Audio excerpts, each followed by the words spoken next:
Hi guys, welcome back to my YouTube channel that is Swapna's Tutorial. So ನೀವೇನೇ ನನ್ನ ಚಾನೆಲ್ಗೆ subscribe ಆಗಿಲ್ಲ ಅಂದರೆ ಪ್ಲೀಸ್ ಸಬ್ಸ್ಕ್ರೈಬ್ ಆಗಿ ವಿಡಿಯೋಸ್ನ ಲೈಕ್ ಮಾಡಿ ಶೇರ್ ಮಾಡಿ ಹಾಗೆ ಕಮೆಂಟ್ ಮಾಡಿ.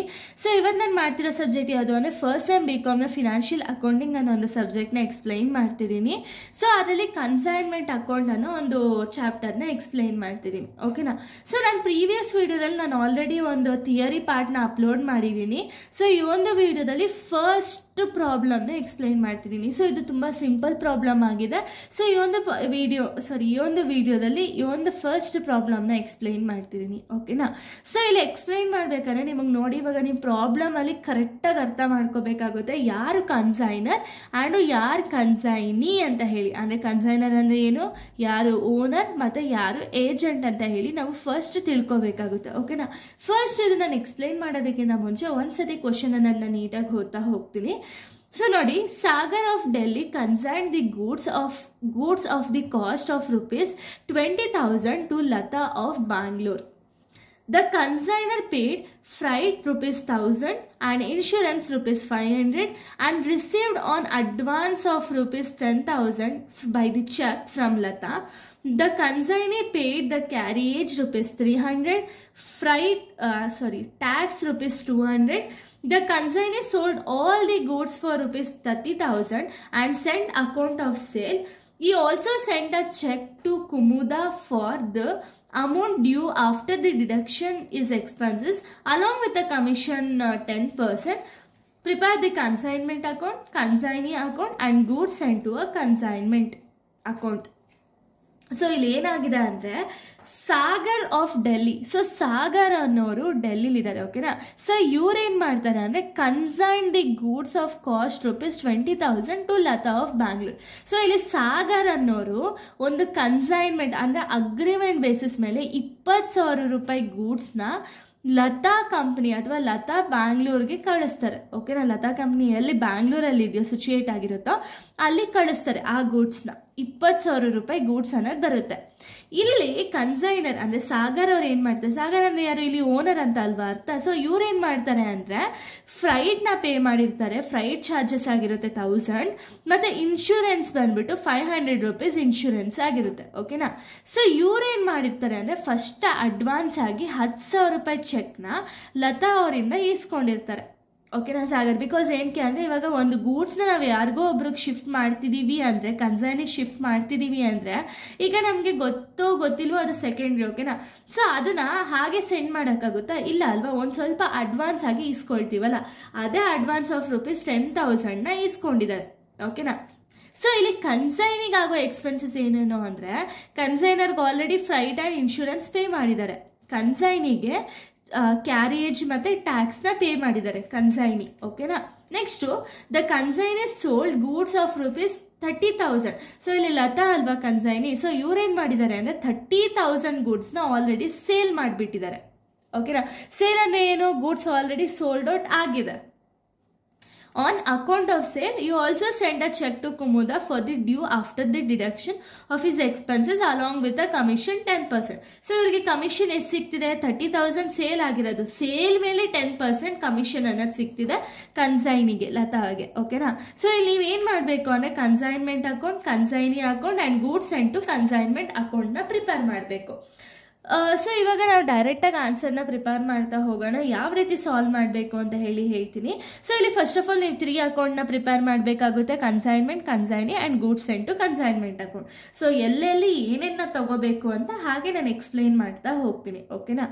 ಸೊ ಇವಾಗ ನಾವು ಪ್ರಾಬ್ಲಮ್ನ ಸಾಲ್ವ್ ಮಾಡೋದಾದರೆ, ಸೊ ನೋಡಿ ಇವಾಗ ನಾವು ಪ್ರಾಬ್ಲಮಲ್ಲಿ ನಾವೇನು ಮಾಡಬೇಕು ಅಂದರೆ ಫಸ್ಟು ಕನ್ಸೈನ್ಮೆಂಟ್ ಅಕೌಂಟ್ನ ಪ್ರಿಪೇರ್ ಮಾಡಬೇಕು. ಓಕೆನಾ? ಸೊ ಕನ್ಸೈನ್ಮೆಂಟ್ ಅಕೌಂಟ್ ಯಾರ ಬುಕ್ಕಲ್ಲಿ ಪ್ರಿಪೇರ್ ಮಾಡ್ತೀವಿ? In the books of Sagar ಅಂತ ಹೇಳಿ ಪ್ರಿಪೇರ್ ಮಾಡೋದು. ಸೊ ಕನ್ಸೈನ್ಮೆಂಟ್ ಅಕೌಂಟ್ ಫಾರ್ಮ್ಯಾಟ್ ಯಾವುದು ಅಂದರೆ ಪರ್ಟಿಕ್ಯುಲರ್ಸ್ ರುಪೀಸ್ ಅಂತ ಹೇಳಿ. ಸೊ ನಾವು ಡೆಬಿಟ್ ಸೈಡ್ ಏನೇನು ಬರಿತೀವಿ, ಕ್ರೆಡಿಟ್ ಸೈಡ್ ಏನೇನು ಬರಿಬೇಕು ಅಂತ ಒಂದು ಗ್ಯಾಪ್ನ ಹಾಕಿದ್ರೆ ಸಾಕು. ಓಕೆನಾ? ಸೊ ಡೆಬಿಟ್ ಸೈಡ್ ಬಂದ್ಬಿಟ್ಟು ಪ್ರತಿಯೊಂದು ಎಕ್ಸ್ಪೆನ್ಸಸ್ನು ಕೂಡ ಡೆಬಿಟ್ ಸೈಡ್ ಬರಿತೀವಿ. ರೆವಿನ್ಯೂ ಅಥವಾ ಇನ್ಕಮ್ನ ನಾವು ಕ್ರೆಡಿಟ್ ಸೈಡ್ ಬರಿತೀವಿ. ಓಕೆನಾ? ಸೊ ಎಕ್ಸ್ಪೆನ್ಸಸ್ ಎಲ್ಲ ಡೆಬಿಟ್ ಸೈಡ್ ಹೋಗುತ್ತೆ, ಇನ್ಕಮ್ಸ್ ಎಲ್ಲ ಕ್ರೆಡಿಟ್ ಸೈಡ್ ಬರಿತೀವಿ. ಸೊ ಎಕ್ಸ್ಪೆನ್ಸಸ್ ಅಂದರೆ ಯಾವುದ್ಯಾವುದು? ಫಸ್ಟ್ ಆಫ್ ಆಲ್ ಇವಾಗ ನೋಡಿ ನಾವು ಕ್ವಶನ್ನ ನೋಡೋದಾದರೆ, ಸೊ ನೋಡಿ ಇಲ್ಲಿ ಕ್ವಶನಲ್ಲಿ Sagar of Delhi consign the goods of cost ₹20,000 to Lata of Bangalore. So ಇವಾಗ ಸಾಗರ್ ಅವರು ಲತಾಗೆ ಗೂಡ್ಸ್ನ ಸೆಂಡ್ ಮಾಡ್ತಿದ್ದಾರೆ ಅಂದರೆ ಈ ₹20,000 ಗೂಡ್ಸ್ನ ಈ ಸಾಗರ್ ಎಲ್ಲಿಂದಾದ್ರು ತೊಗೊಂಡಿರ್ಬೋದಲ್ವಾ, ಅಥವಾ ಇವರು ಮ್ಯಾನುಫ್ಯಾಕ್ಚರ್ ಮಾಡೋದಕ್ಕಾದ್ರೂ ಕಾಸ್ಟ್ ಅನ್ನೋದು ಇನ್ಕರ್ ಆಗಿರ್ಬೇಕಲ್ವಾ. ಸೊ ಈ ಕಾಸ್ಟ್ ಅನ್ನೋದೇನು ಎಕ್ಸ್ಪೆನ್ಸಸ್ ಅಂತ ನಾವು ಟ್ರೀಟ್ ಮಾಡ್ತೀವಿ, ಓಕೆನಾ. ಸೊ ಅದಕ್ಕೆ ನಾವೇನಂತ ಹಾಕಬೇಕು ಅಂದರೆ ಎಕ್ಸ್ಪೆನ್ಸಸ್ ಎಲ್ಲ ಡೆಬಿಟ್ ಸೈಡ್ ಅಲ್ವಾ, ಇನ್ಕಮ್ಸ್ ಮಾತ್ರ ಕ್ರೆಡಿಟ್ ಸೈಡ್, ಇನ್ನೆಲ್ಲ ಎಕ್ಸ್ಪೆನ್ಸಸ್ ಕೂಡ ಡೆಬಿಟ್ ಸೈಡ್ ನಾವು ಹಾಕೋಬೇಕು, ಓಕೆನಾ. ಸೊ ಇಲ್ಲಿ ನೋಡಿ, ಫಸ್ಟು ಟು ಗೂಡ್ಸ್ ಅಂದರೆ ಇಲ್ಲಿ ಟು ಬೈ ಅನ್ನೋದು ಕಂಪಲ್ಸರಿ ನೀವು ಯೂಸ್ ಮಾಡಲೇಬೇಕು. ಡೆಬಿಟ್ ಸೈಡ್ ಬಂದರೆ ಟು ಅಂತ ಹಾಕ್ತೀರಾ, ಕ್ರೆಡಿಟ್ ಸೈಡ್ ಬಂದರೆ ಬೈ ಅಂತ ಹಾಕಬೇಕು, ಓಕೆನಾ. To goods sent on consignment ಎಷ್ಟಿದೆ ₹20,000 ಅಂತ ಹಾಕೊಳ್ತೀರಾ, ಓಕೆನಾ. ನೆಕ್ಸ್ಟು ಸೊ ಇಲ್ಲಿ ನಮ್ಗೆ ನೆಕ್ಸ್ಟ್ ಏನು ಕೊಟ್ಟಿದ್ದಾರೆ ಅಂದರೆ ಕನ್ಸೈನರ್ ಎಕ್ಸ್ಪೆನ್ಸಸ್ನ ನಮಗೆ ಕೊಟ್ಟಿದ್ದಾರೆ. ಸೊ ಕನ್ಸೈನರ್ ಏನೇನೆಲ್ಲ ಎಕ್ಸ್ಪೆನ್ಸಸ್ ಇನ್ಕರ್ ಮಾಡ್ತಿದ್ದಾರೆ, ಒಂದು ಫ್ರೈಟು, ಇನ್ನೊಂದು ಇನ್ಶೂರೆನ್ಸು. ಇವೆರಡು ನಾನ್ ರಿಕರಿಂಗ್ ಎಕ್ಸ್ಪೆನ್ಸಸ್ ಇರ್ತಾನೆ. ಸೊ ನಾನ್ ರಿಕರಿಂಗ್ ಎಕ್ಸ್ಪೆನ್ಸಸ್ನ ನಾವು ರೆಕಾರ್ಡ್ ಮಾಡಲೇಬೇಕು. ಸೊ ಅದಕ್ಕೆ ಇಲ್ಲಿ ನಾವು ಕನ್ಸೈನ್ಮೆಂಟ್ ಅಕೌಂಟು ಕನ್ಸೈನರಲ್ಲಿ ಅಲ್ವಾ ಬರೀತಿರೋದು, ಕನ್ಸೈನರ್ ಬುಕ್ಸ್ ಆಫ್ ಅಕೌಂಟ್ಸಲ್ಲಿ ಅಲ್ವಾ ಬರೀತಿರೋದು. ಸೊ ಅದಕ್ಕೆ ನಾವೇನು ಮಾಡಬೇಕು ಅಂದರೆ ಟು ಕ್ಯಾಶ್, ಇದು ಕನ್ಸೈನರ್ ಎಕ್ಸ್ಪೆನ್ಸಸ್, ಓಕೆನಾ. ಸೊ ಕನ್ಸೈನರ್ ಎಕ್ಸ್ಪೆನ್ಸಸ್ ಬಂದುಬಿಟ್ಟು ಫ್ರೈಟು ಆ್ಯಂಡ್ ಇನ್ಶೂರೆನ್ಸ್. ನಿಮಗೆ ಬೇಕಾದ್ರೆ ಇಲ್ಲೇ 1,500 ಅಂತ ಹಾಕ್ಕೊಂಡು ಟೋಟಲ್ 1,500ನ ಔಟರ್ ಕಾಲಮ್ಗೆ ಹಾಕೋಬೋದು. ಇಲ್ಲ ನನಗೆ ಅದು ಕನ್ಫ್ಯೂಸ್ ಆಗುತ್ತೆ ಅಂದರೆ ಈ ರೀತಿಯೂ ಸಹ ಮಾಡ್ಬೋದು, ಓಕೆನಾ. ಇನ್ನು ನೆಕ್ಸ್ಟ್ ಯಾರು ಎಕ್ಸ್ಪೆನ್ಸಸ್ ಕೊಟ್ಟಿದ್ದಾರೆ ಅಂದರೆ ಕನ್ಸೈನಿ ಎಕ್ಸ್ಪೆನ್ಸಸ್ ಕೊಟ್ಟಿದ್ದಾರೆ. ಕನ್ಸೈನಿ ಎಕ್ಸ್ಪೆನ್ಸಸ್ ಏನೇನಿದೆ, ಕ್ಯಾರಿಯೇಜ್ 300 ಇದೆ, ಟ್ಯಾಕ್ಸು 200 ಇದೆ. ಸೊ ಆ್ಯಸ್ ಇಟ್ ಈಸ್ ಬರೆಯೋಣ.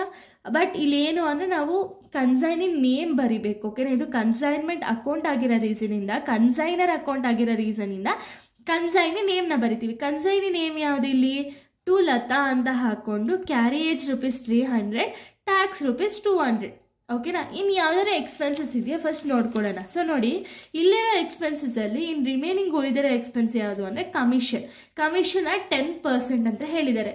ಅದಕ್ಕಿಂತ ಮುಂಚೆ ನಾವು ಸೇಲ್ಸ್ನ ಬರೆಯೋಣ. ಸೇಲ್ಸ್ ಅಂದರೆ ಏನು, ಸೇಲ್ಸ್ ಆಗೋದ್ರಿಂದ ಇನ್ಕಮ್ ಬರುತ್ತಾ ಅಥವಾ ಇನ್ಕಮ್ ಹೋಗುತ್ತಾ, ಇನ್ಕಮ್ ಬರುತ್ತಲ್ವಾ. ಸೊ ಇನ್ಕಮ್ ಬಂದರೆ ನಾವು ಎಲ್ಲ ಹಾಕಬೇಕು, ಕ್ರೆಡಿಟ್ ಸೈಡ್ ಹಾಕೊಳ್ತೀವಿ.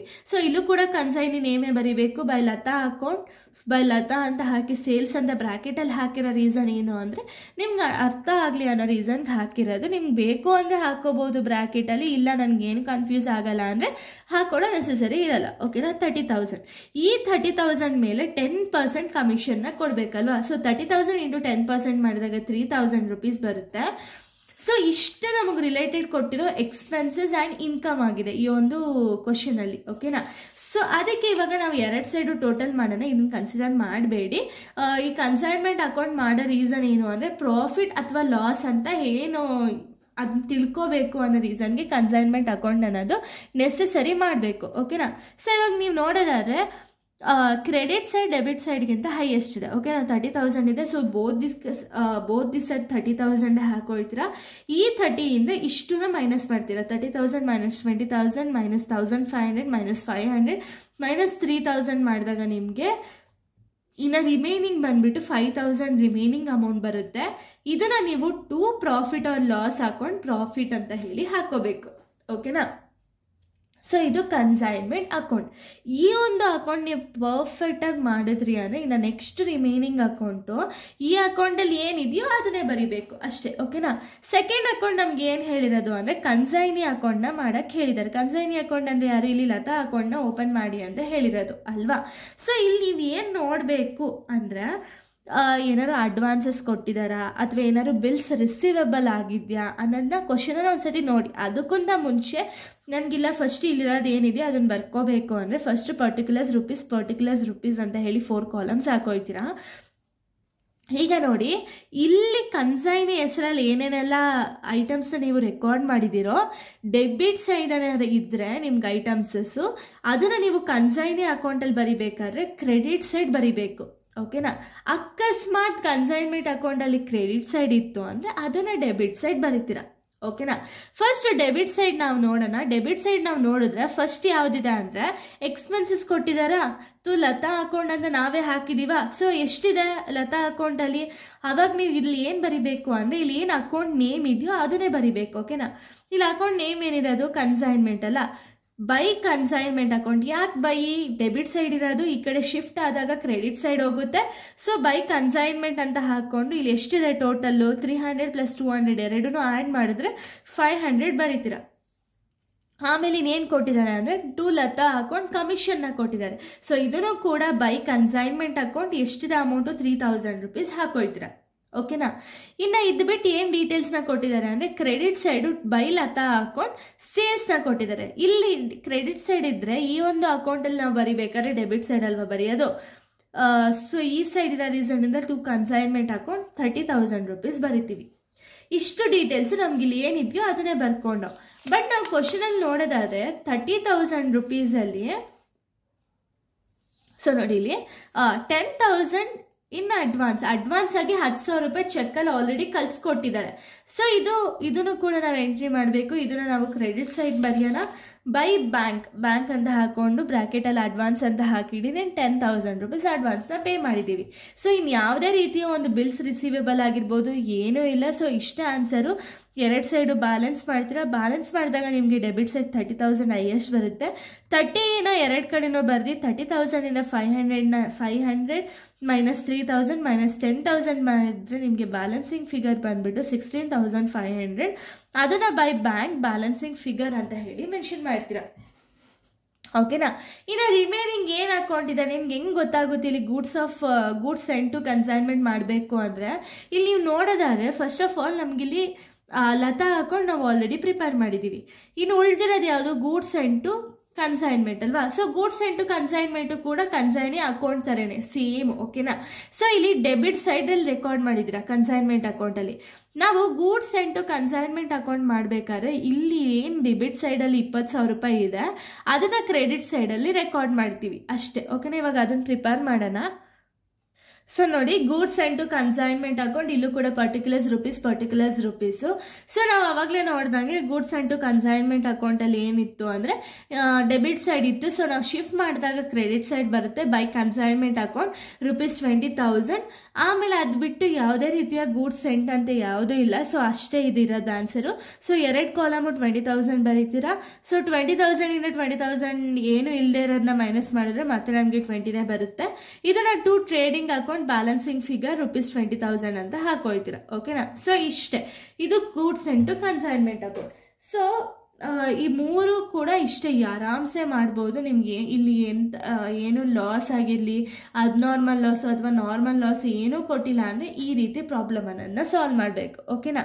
ಸೊ ನಾನು ನೆಕ್ಸ್ಟ್ ವಿಡಿಯೋದಲ್ಲಿ abnormal loss and normal loss ಯಾವ ರೀತಿ ಕೊಟ್ಟಿದ್ರೆ ಯಾವ ರೀತಿ ಕನ್ಸಿಡರ್ ಮಾಡಬೇಕು ಅನ್ನೋದನ್ನ ನೆಕ್ಸ್ಟ್ ಕ್ಲಾಸಲ್ಲಿ ಹೇಳ್ಕೊಡ್ತೀನಿ. So thank you guys, thanks for watching.